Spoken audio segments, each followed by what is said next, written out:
Half a day todos hamzu, si Sandy Flores, and this is a virtual event by the House of Chamorros to commemorate Mes CHamoru 2021. Thank you for being here.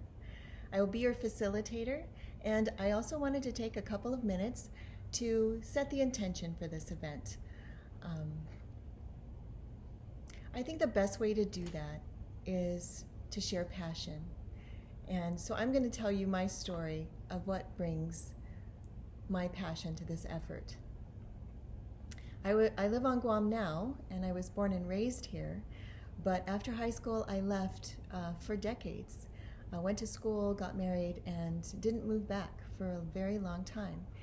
And I was away from the Chamorro community for most of my life, away, but I would always find ways to connect and to benefit from my culture and to try to benefit my culture in various ways.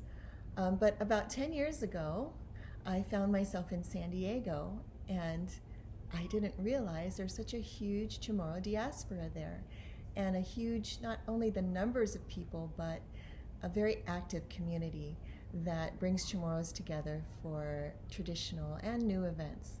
And I quickly jumped in. It was wonderful. And through becoming a part of the Sons and Daughters of Guam Club, I was exposed to many other organizations, and I ended up being part of a group that started a cultural education program called Uno Hit. And that worked with the youth and their parents to teach them more about the Chamorro culture. They were a dance program that incorporated language and song and traditions, and I'm really proud to have been a part of that. And that experience showed me what our children in the diaspora are experiencing. And the one story I point to is what I heard from the mother of a grade school student. And this student and her entire family are fiercely loyal to their Chamorro culture, fiercely proud of being Chamorro. And yet this young girl, she had just changed schools, and she came home to her mom and said, "Mom, can I just say I'm Filipino or Mexican because nobody knows what Chamorro is?"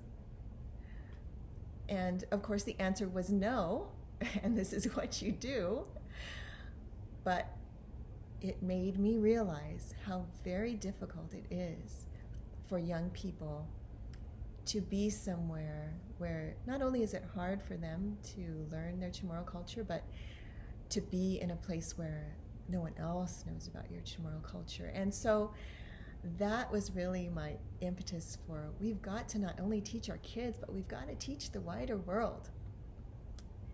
Lo and behold, not long after, the opportunity for the House of Chamorros presented itself. And somehow our community has come together to support it, to become a nonprofit, to raise the money, to raise the awareness, and that building is being built. Thanks to all of you and so many of our friends and family. And the vision is that in this cultural center of San Diego, home to our largest diaspora, our school children get to go there on a field trip and point across the lawn and say, there is the House of Chamorros, and you can go and learn about it. Or their peers might say, I've been to the House of Chamorros, I know what Chamorro is. And that is amazing. And for me, that's what we're working toward. So thank you again for being a part of it. Thank you for being a part of today. Let's make today be about that gratitude for our family, for what we have in our culture, and what we want to leave of our culture. Danku na si Zeus ma si todo hanzu.